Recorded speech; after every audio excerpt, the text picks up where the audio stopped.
Meus irmãos, livro do profeta Jonas, dando continuidade à nossa exposição neste livro. Desta feita, capítulo 3, versículos de 1 a 10, todo o capítulo. Na última mensagem, nós estudamos apenas os versículos de 1 a 4. Hoje nós vamos retornar aos versículos de 1 a 4, mas somando a estes os de 5 a 10. Tá? Então, faremos novamente uma análise destes versículos iniciais e também dos restantes. Jonas, capítulo 3. Amém? Veio a palavra do Senhor segunda vez a Jonas, dizendo: Dispõe-te, vai à grande cidade de Nínive e proclama contra ela a mensagem que eu te digo.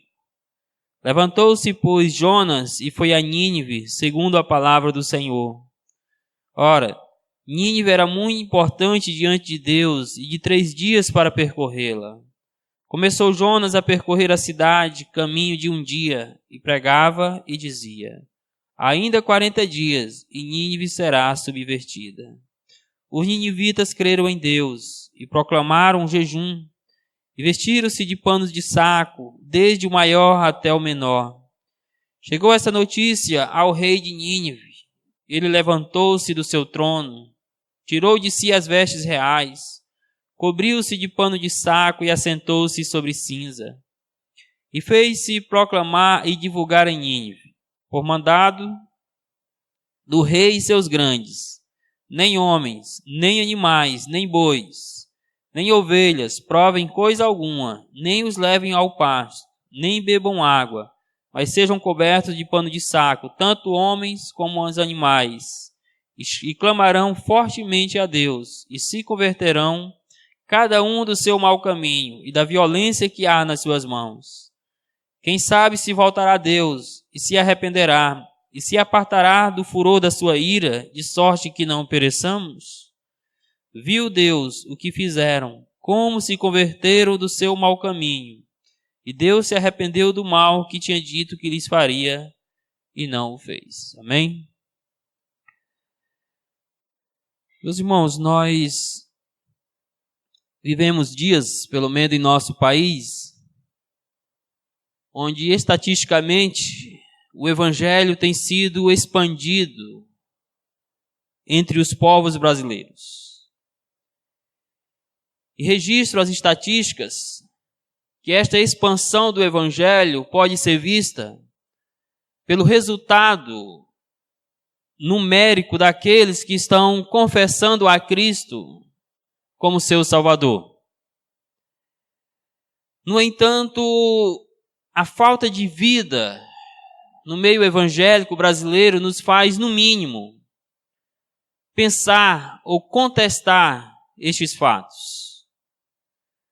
Pois quando olhamos para as igrejas brasileiras, nós não podemos confirmar que verdadeiramente as pessoas que estão fazendo parte destas igrejas tiveram as suas vidas transformadas.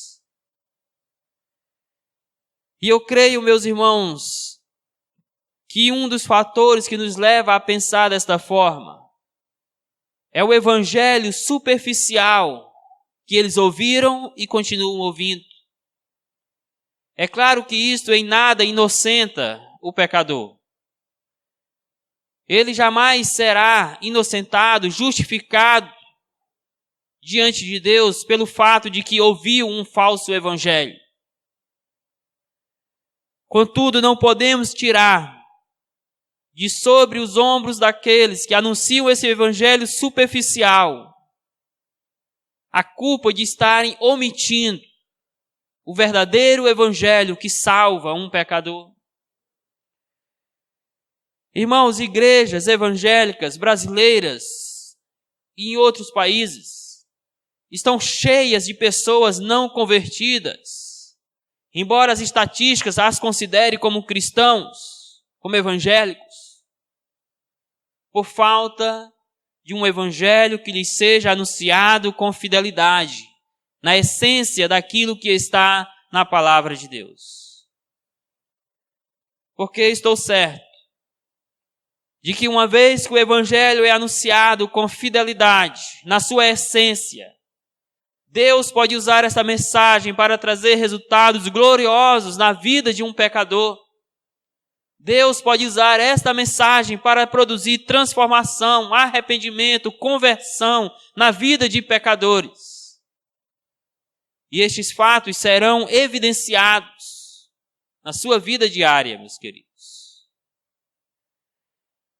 À luz do texto que lemos neste momento, de Jonas 3, de 1 a 10, queremos desenvolver com os irmãos o pensamento de que quando o Evangelho é proclamado com fidelidade,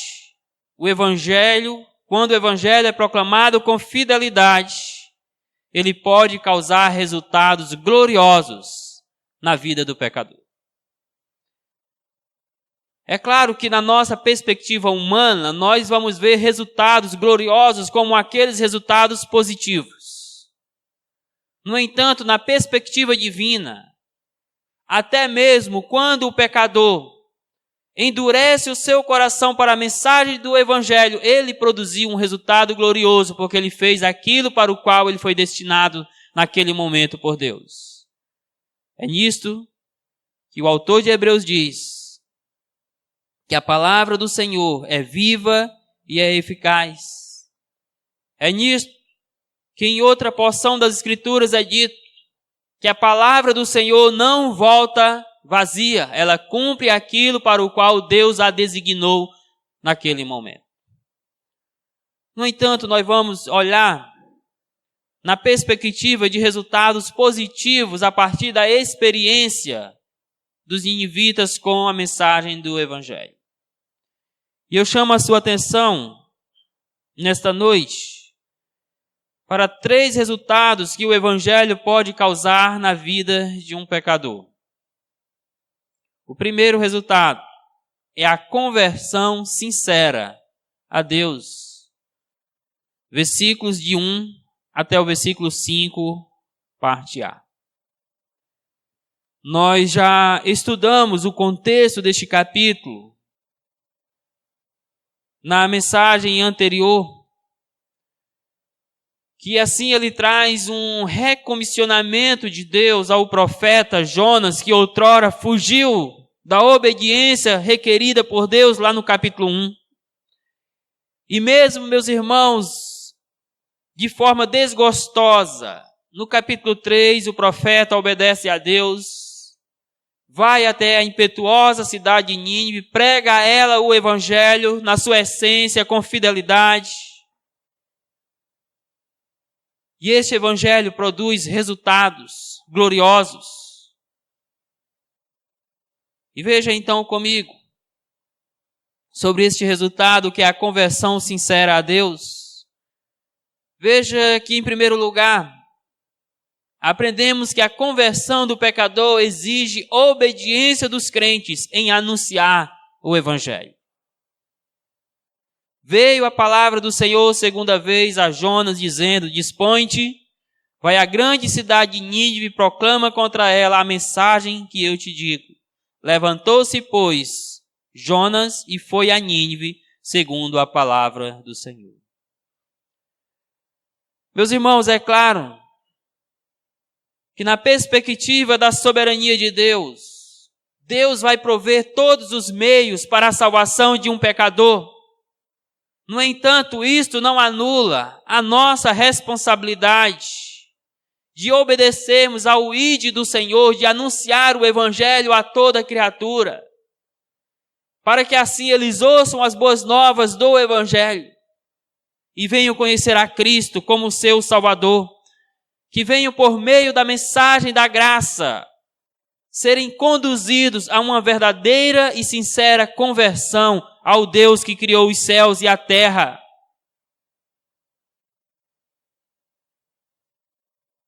O povo de Nínive chegou à conversão quando Jonas, de fato, se dispôs a obedecer ao Senhor e anunciar àqueles pecadores a mensagem do Evangelho.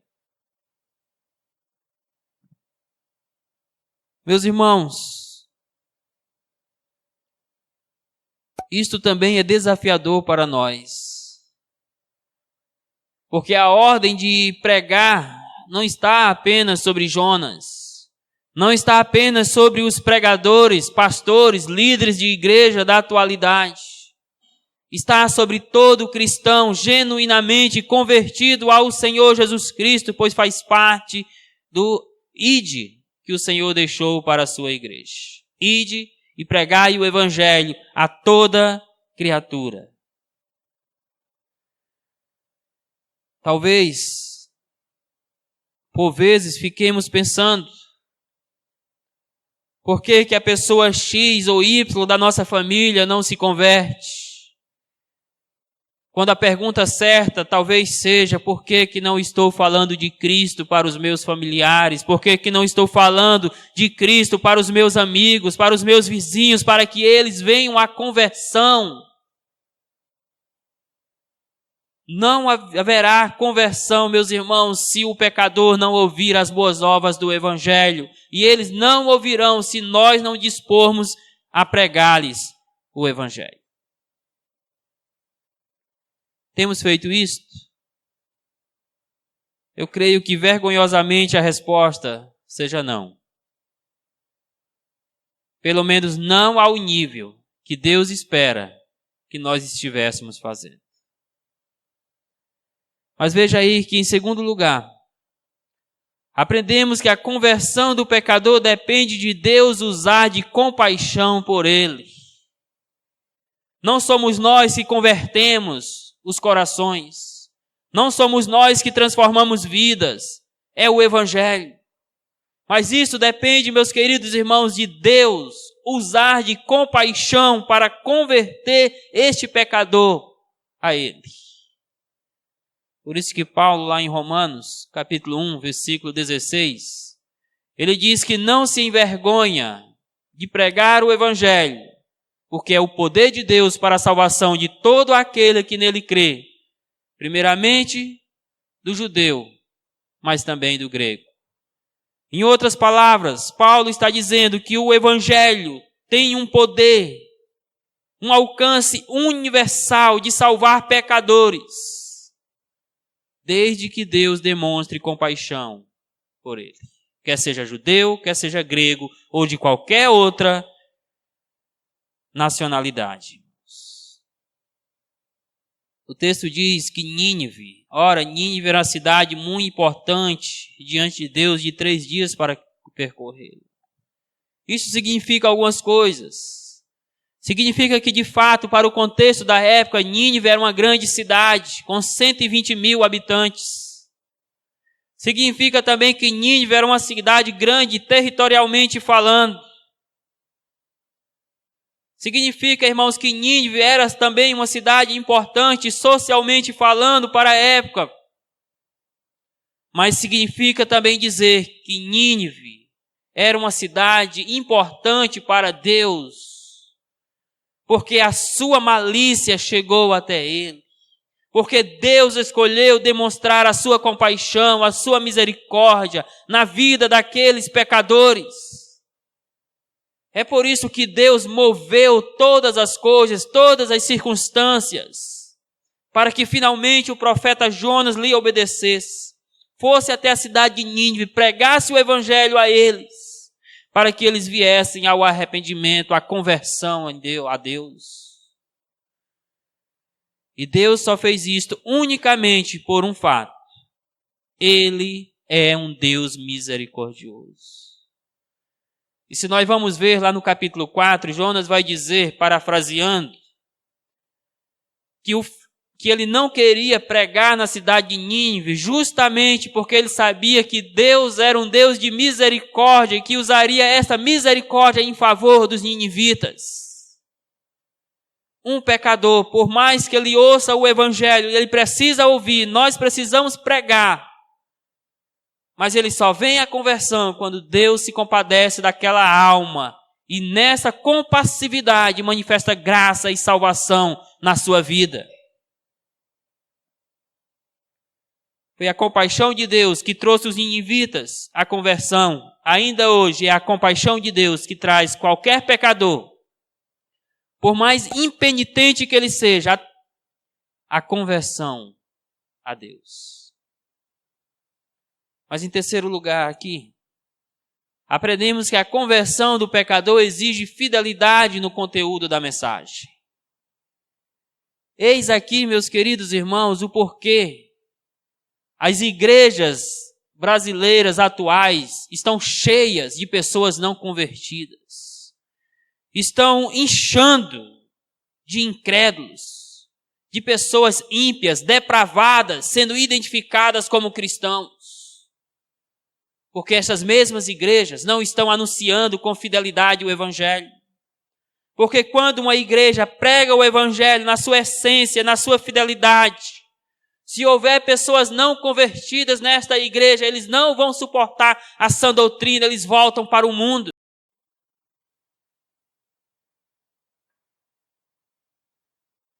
Diz o versículo 4, Jonas começou a percorrer a cidade, caminho de um dia, e pregava e dizia, ainda 40 dias e Nínive será subvertida. A mesma mensagem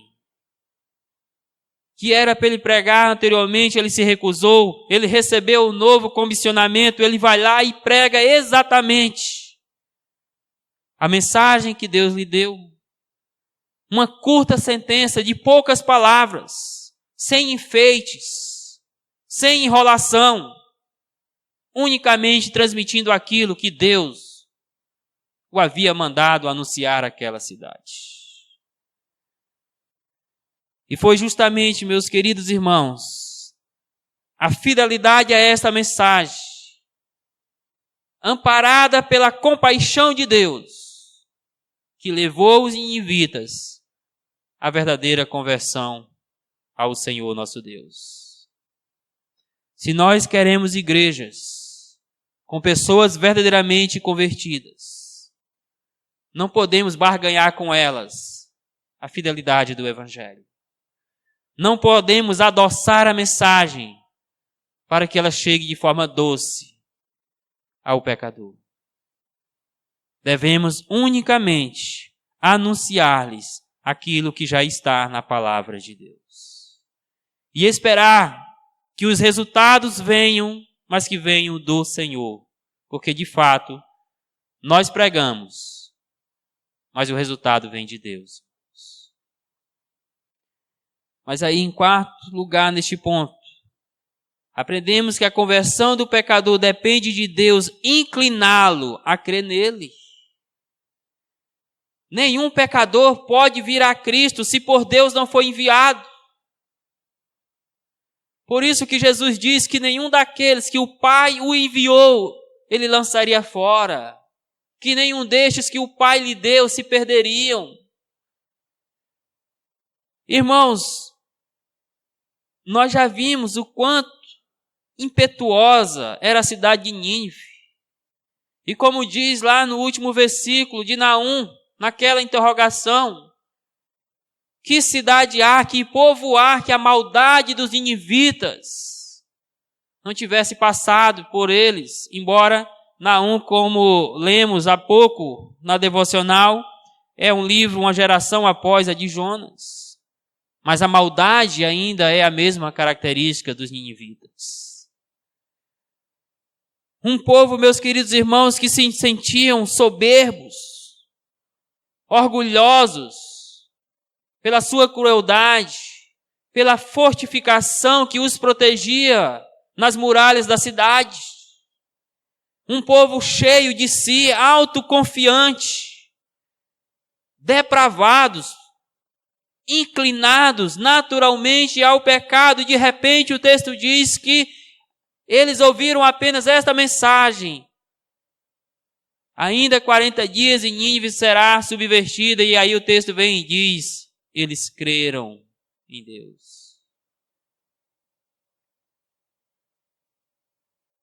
E eles creram, meus irmãos, pelo seguinte fato. Porque Deus inclinou o coração pecaminoso daquele povo para crer nele. Porque Deus implantou neles a fé salvadora, a crença na palavra de Deus e no Deus da palavra. Nenhum pecador pode chegar à real, genuína conversão se antes Deus não implantar nele esta fé, esse desejo de crer em Cristo. Por isso que Paulo diz, quando escreve aos Efésios, no capítulo 2, versículo 8, pela graça sois salvos mediante a fé, e isto não vem de vós, é um dom de Deus. Eles creram porque Deus implantou a fé neles, inclinou o coração deles para irem até Ele e de fato crerem no Senhor. É por isso que o nosso papel é o mesmo do profeta Jonas. Apenas anunciar a mensagem com fidelidade e deixar que Deus conduza os resultados. Se for para aquele pecador ao qual anunciamos a mensagem ser salvo, Deus vai incliná-lo a isso. Deus vai colocar a fé salvadora no seu coração. E se for para que ele, mesmo ouvindo a mensagem, seja condenado, Deus vai permitir que o seu coração continue endurecido pelo pecado.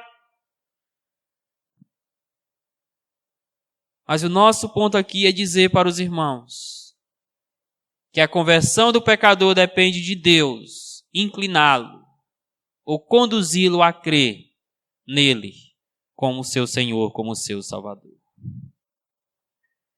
Portanto, irmãos, de fato, quando o Evangelho é proclamado, e isto com fidelidade, ele pode causar resultados gloriosos na vida de um pecador. E estamos vendo nesta noite 3 resultados, que é este Evangelho, que é o poder de Deus, que nem diz Paulo lá em Romanos 1,16, que revela a justiça de Deus, que nem diz Paulo em Romanos 1,17, pode causar na vida de um pecador. O primeiro resultado é a conversão sincera a Deus. O segundo resultado é o verdadeiro arrependimento de pecados. Acompanhe comigo dos versículos 5 da parte B até o versículo 8. Irmãos, acredito eu que algo que nos faz pensar que essa massa evangélica brasileira, ou pelo menos que a maioria desta massa evangélica brasileira não é convertida, é porque as suas vidas não dão evidências de verdadeiro arrependimento. Pessoas sendo identificadas como cristãos ou como crentes, agindo de formas ímpias. Basta que você olhe panoramicamente para algumas igrejas contemporâneas, na sua coletividade ou até mesmo na sua individualidade, ou seja, para os seus membros, que você vai perceber a falta do verdadeiro arrependimento na vida daquelas pessoas. Nós temos, meus queridos, muitos cristãos professos em nossas igrejas, confessando ao Senhor Jesus, dizendo que foram convertidos, vivendo de forma enamorada com o pecado, ou podemos ainda dizer, vivendo casados com o pecado sem querer a carta de divórcio. Isso acontece pelo seguinte fato: nunca verdadeiramente se arrependeram dos seus pecados. Se não, vejamos se eles têm algumas características que podemos ver nos ninivitas. Em primeiro lugar, o arrependimento de pecados acontece quando nos humilhamos diante de Deus, reconhecendo a nossa pecaminosidade. Quando de fato nos prostramos diante do Senhor, choramos pelos nossos pecados, lamentamos a maldade do nosso coração, a ofensividade à santidade de Deus. E então, meus irmãos, reconhecemos este nosso coração pecaminoso, nos humilhamos na presença do Senhor. Enquanto isso não acontecer, não há verdadeiro arrependimento. Então, que arrependimento é este no nosso meio evangélico brasileiro, onde não há lamentação pelo pecado, onde não há lágrimas pelo pecado, onde não há humilhação diante da presença do Todo-Poderoso? Veja o que os ninivitas fizeram. E proclamaram um jejum, vestiram-se de panos de saco, desde o menor até o maior. E chegou essa notícia ao rei de Nínive. Ele levantou-se do seu trono, tirou de si as vestes reais, cobriu-se de pano de saco e assentou-se nas cinzas. Jejuar, vestir pano de saco, sentar na cinza. Eram coisas, meus irmãos, feitas por aqueles que demonstravam uma verdadeira humilhação diante de Deus. Estas três atitudes demonstram o quanto os ninivitas estavam arrependidos dos seus pecados.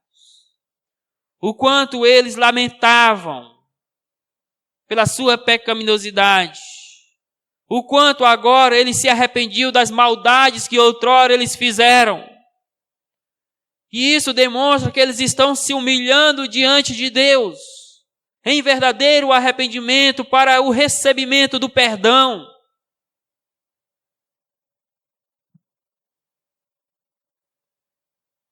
Será se de fato as pessoas que estão lotando as nossas igrejas são convertidas?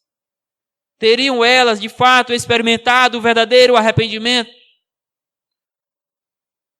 Estariam elas constantemente vivendo em humilhação diante de Deus, reconhecendo a pecaminosidade do seu coração?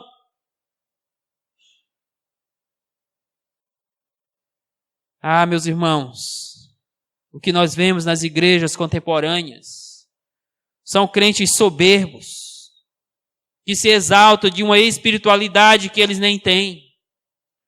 São crentes que muitas vezes estão enamorando com o pecado, querendo viver uma vida oculta. Que essa não seja jamais a realidade de nós como igreja local. Que o arrependimento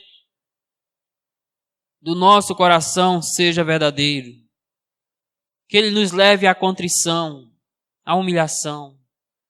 Que ele nos faça ter atitudes que demonstrem um coração verdadeiramente arrependido.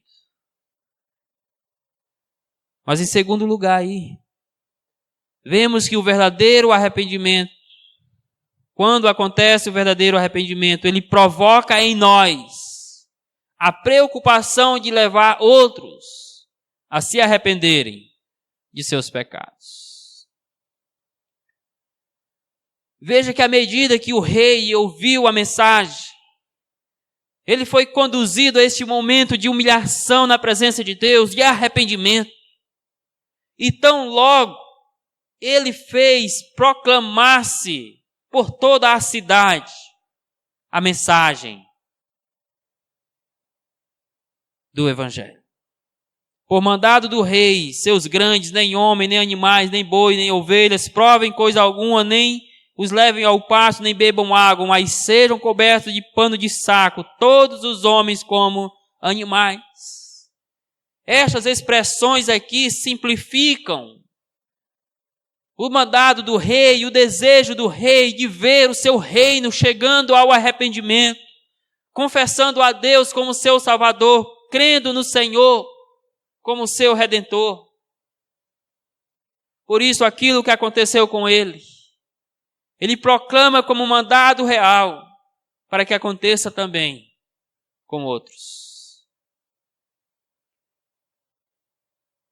Irmãos, nós também, que chegamos ao verdadeiro arrependimento de pecados, devemos nos preocupar com a conversão e o arrependimento de outros.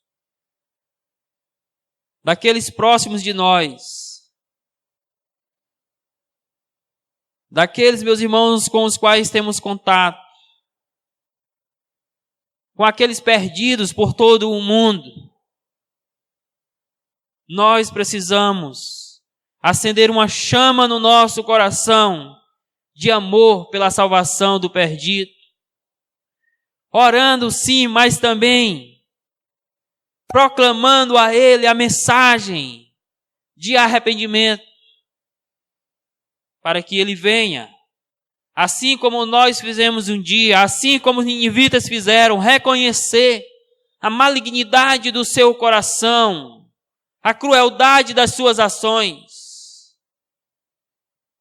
e confessarem ao Senhor, mediante arrependimento e fé, como Salvador das suas vidas.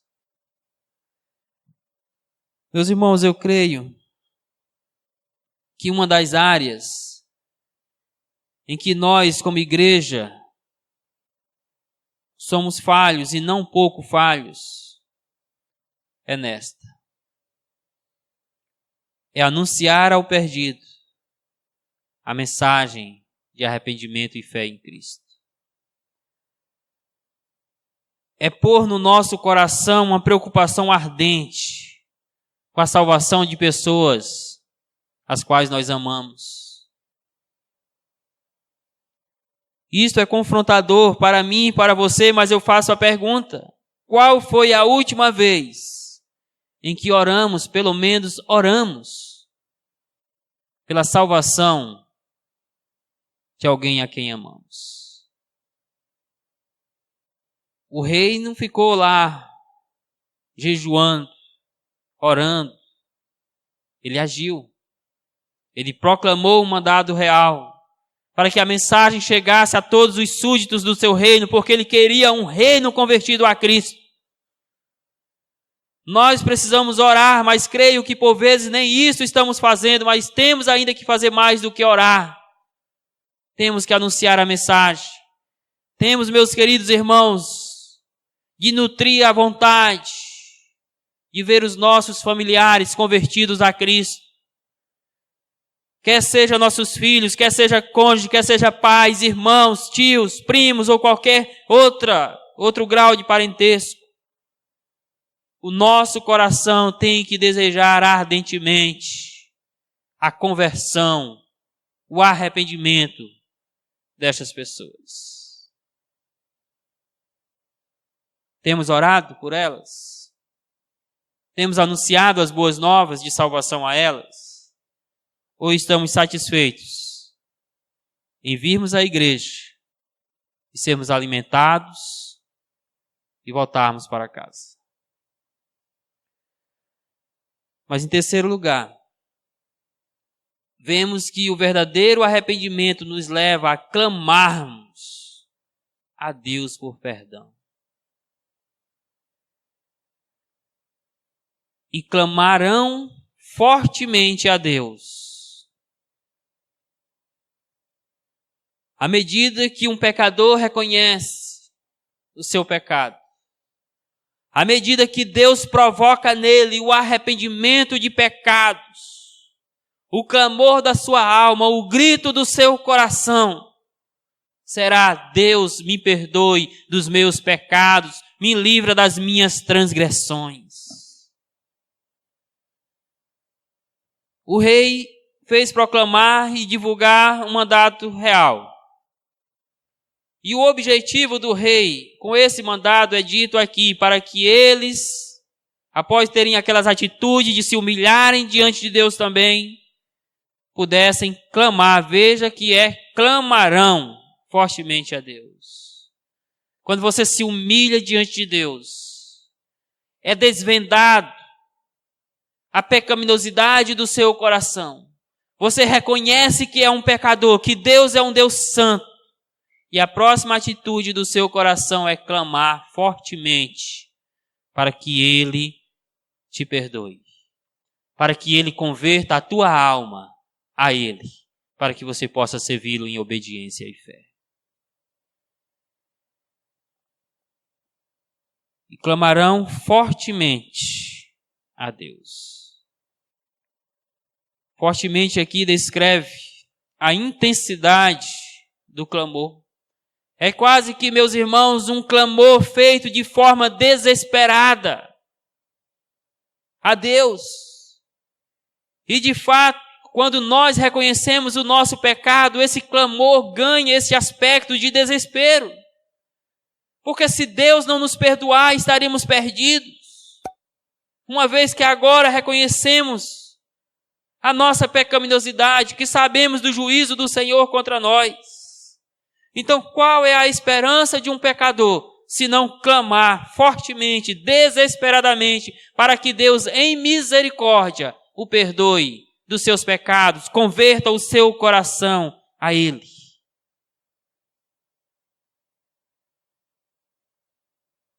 Mas em quarto e último lugar neste ponto, vemos que o verdadeiro arrependimento nos leva a uma mudança real de vida. Eis mais uma acusação contra esta igreja contemporânea, que professa a Jesus. Não há nela.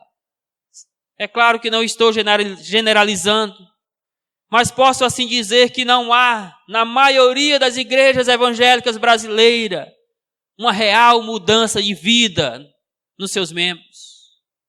Mudança de comportamento, de atitudes, de pensamentos, de linguagem. Muitos ainda estão na igreja com o coração inclinado para o mundo. Mas com os ninivitas, nós aprendemos que uma vez que alguém é convertido ao Senhor e demonstra isso no verdadeiro arrependimento de pecados, ele muda o seu caminho, ele muda de rota, porque é justamente isto que é o arrependimento, que é a conversão, é mudar de rota, é mudar de caminho. Segue o texto dizendo: e clamarão fortemente a Deus e se converterão, cada um do seu caminho e da violência que há nas suas mãos. Quando alguém, irmãos, se converte ao Senhor, experimenta o verdadeiro arrependimento, não tem mais como ele andar no caminho do pecado. Pelo simples fato de que ele não pertence mais ao pecado, ele pertence a Cristo. E se ele está em Cristo, ele não pode viver mais deliberadamente no caminho mau, no caminho pecaminoso, na maldade do seu coração, na crueldade das suas ações. Mudanças reais têm que acontecer na vida daquele que confessa a Cristo como seu Salvador. Mas nós não vemos estas mudanças na vida de muitos cristãos professos dos nossos dias. Muitos que professaram ao Senhor Jesus nos dias atuais ainda estão no seu caminho mau. Ainda estão vivendo segundo a inclinação da sua carne, segundo a violência das suas ações. Como, meus amados irmãos, acreditar nas estatísticas do IBGE de que o número de evangélicos está crescendo, se há tamanha falta de vida no cristianismo contemporâneo? Como acreditar que o número de convertidos em nossos dias está crescendo, se a violência está aumentando, se a corrupção está aumentando?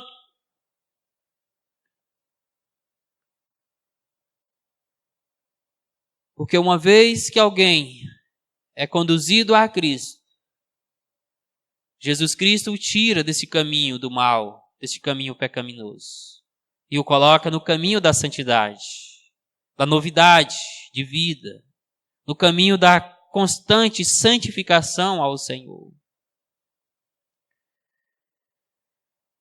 Portanto, de fato, a conversão dos ninivitas nos mostra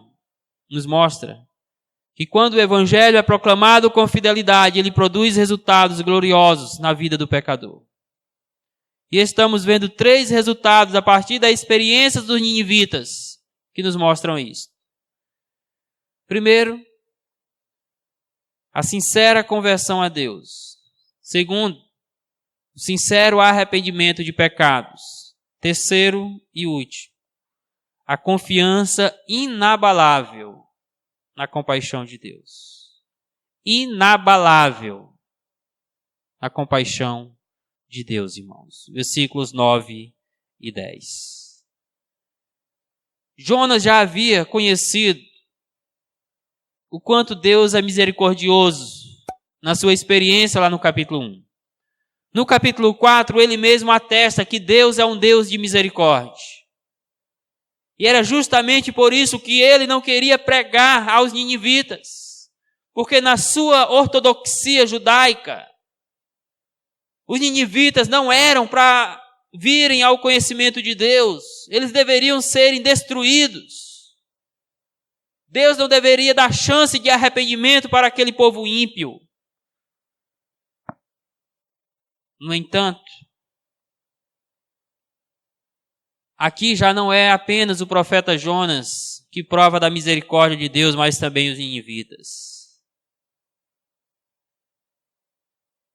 E veja aí, que primeiramente, vemos que somente por sua compaixão, Deus livra o pecador arrependido do furor da sua ira. É claro, irmãos, que sem verdadeiro arrependimento, ninguém vai fugir da ira de Deus. Ou ninguém escapa da ira de Deus. Os ninivitas compreenderam perfeitamente que Deus é um Deus de ira. Quando eles ouviram da boca de Jonas dizer o seguinte: ainda 40 dias e Nínive será subvertida. Ou seja, eles ouviram o profeta dizendo o seguinte: olha, vocês têm 40 dias para se converterem, para se arrependerem dos seus pecados. E se vocês não fizerem isso, vocês vão ter que enfrentar a ira de Deus. E eles compreenderam a mensagem. Eles se converteram. Eles se arrependeram dos seus pecados. E eles foram livres. Ou eles escaparam do furor da ira de Deus. Diz o versículo 9. Quem sabe, a pergunta dos ninivitas, quem sabe se voltará a Deus e se arrependerá e se apartará do furor da sua ira, de sorte que não pereçamos. Quando os ninivitas olharam para os seus próprios corações, para o caminho mau que eles estavam trilhando, para a violência das suas mãos, eles chegaram à seguinte conclusão: somos pecadores. E agora o que fazer? Vamos clamar fortemente a Deus. Quem sabe Deus usa de misericórdia e nos converte a Ele. E uma vez que Ele nos converta a Ele, quem sabe assim Ele vai retirar de nós o furor da sua ira, para que nós não pereçamos, ou seja, não sejamos destruídos. A única maneira de um pecador escapar da ira de Deus é quando de fato Deus usa de compaixão para com ele e o converte a Ele e o traz a Ele para o arrependimento, para a fé, para a mudança de vida. E então este Deus, que é um Deus justo, retira de sobre este pecador a sua ira, para que ele não pereça, para que ele não seja destruído, condenado por causa dos seus pecados. Mas a pergunta, irmãos, é: e o que Deus fez com esta ira?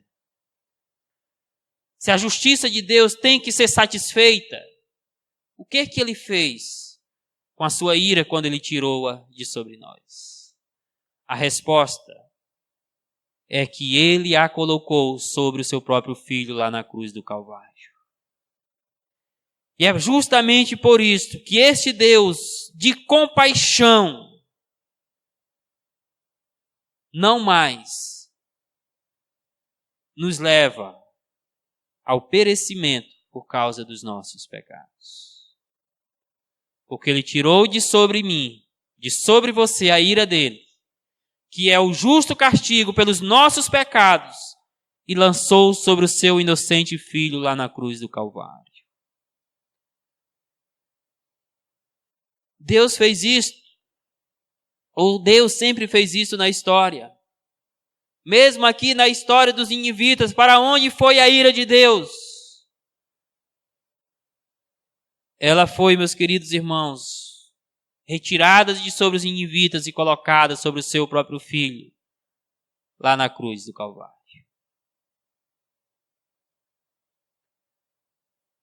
Por isso os ninivitas compreenderam que Deus era um Deus de compaixão.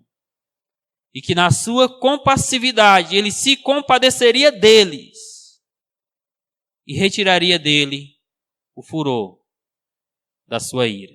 E não mais os destruiria por causa dos seus pecados. Quando Deus retira de sobre um pecador a sua ira, ele a lança sobre Cristo. A justiça está sendo feita. Porque o pecado está sendo castigado. Não em nós, mas no seu próprio Filho. Que gloriosa notícia para nós. Sabemos que este Deus é tão compassivo conosco, ao ponto de ter punido o seu próprio Filho em nosso lugar. Mas em seguida, vemos que por sua compaixão, Deus nos converte de nosso mau caminho. Veja que no versículo 8, o pedido dos ninivitas é o seguinte: e clamarão fortemente a Deus. Aí vem e diz o seguinte: se converterão cada um do seu mau caminho e da violência que há nas suas mãos. E o versículo 9: quem sabe Deus se voltará e se arrependerá e se apartará do furor da sua ira, de sorte que não pereçamos. E aí o versículo 10: viu Deus o que fizeram, como se converteram do seu mau caminho. É claro, meus irmãos, que eles só puderam abandonar o seu mau caminho quando eles foram convertidos a Cristo. Quando eles clamaram fortemente a Deus e Deus os converteu a Ele. E o próprio Deus agora é quem testifica, é quem testemunha de que eles abandonaram o caminho do pecado, de que eles mudaram de vida. Viu Deus o que fizeram, ou seja, viu Deus como que eles foram convertidos, como que eles se arrependeram, como que eles se humilharam, como que eles se lançaram na misericórdia de Deus. E uma vez feito isso, Deus respondeu com compaixão, Deus os converteu a Ele, e eles mudaram o seu caminho pecaminoso e passaram a andar no caminho da justiça, o caminho de Cristo Jesus. Mas estou certo, irmãos, que ninguém pode ser convertido do seu mau caminho sem que antes Deus use de misericórdia por este pecador. Por isso que primeiro eles precisaram que Deus retirasse deles o furor da sua ira e se compadecesse deles. Agora eu chamo a sua atenção para o início do versículo 10, porque ele diz que é o próprio Deus que está testemunhando que eles mudaram de vida. Que realmente eles abandonaram o caminho do pecado. Irmãos, estaria Deus hoje dando este mesmo testemunho ao nosso respeito? Deus que conhece todas as coisas, Deus do qual nada foge aos seus olhos, estaria hoje testificando, dizendo que de fato nós nos convertemos do nosso mau caminho? Estaria Deus hoje testemunhando e afirmando que esta massa que se professa cristã hoje, de fato, abandonaram os seus pecados? Porque quando nós somos alvos da misericórdia do Senhor, Ele nos converte do nosso caminho pecaminoso e nos leva até o caminho da santidade por meio de Jesus Cristo. Mas por último, veja que por sua compaixão, Deus nos livra do seu juízo. E Deus, diz o resto do versículo 10, e Deus se arrependeu do mal que tinha dito que lhes faria e não fez. Nós precisamos compreender, irmãos, aqui, este verbo arrepender no que diz respeito a Deus. Porque nós aprendemos pela palavra de Deus que Deus é imutável. Que em Deus, como diz Tiago, não há variação de mudanças. Então, como que agora o texto está dizendo que Deus se arrependeu? O que é arrepender-se se não mudar? Um pecador se arrepende porque ele precisa de mudanças. Deus não se arrepende. Primeiro, porque ele não tem do que se arrepender, porque arrependimento é algo característico de um pecador. Então, como podemos entender esta expressão, Deus se arrependeu do mal que tinha dito que lhes faria e não o fez? Aqui nós precisamos compreender que Jonas está usando uma figura de linguagem chamada antropomorfismo.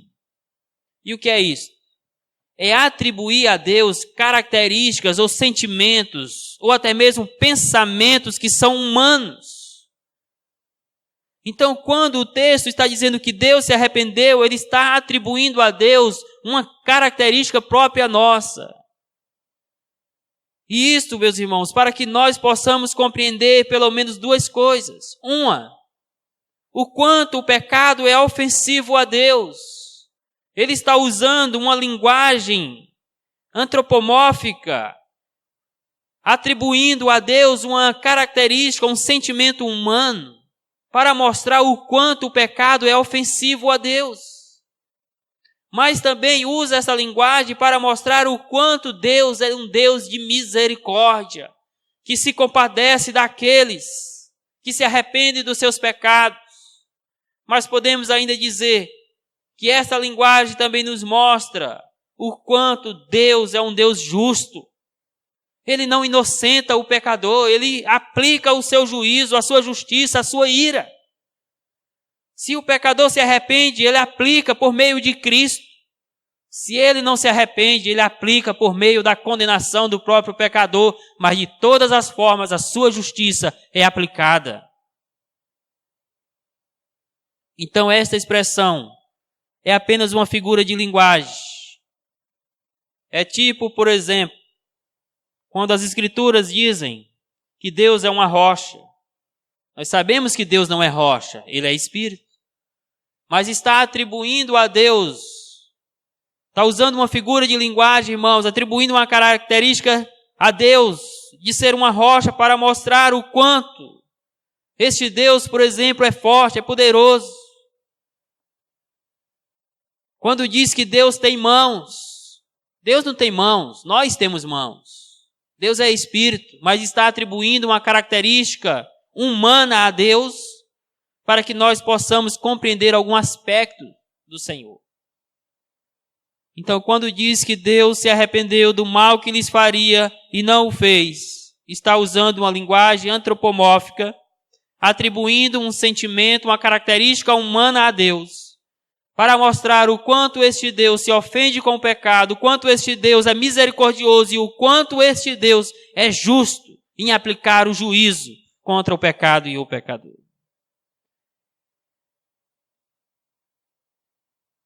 Mas, dito isto, então, o que leva a Deus a nos livrar do seu juízo? Unicamente a sua compaixão.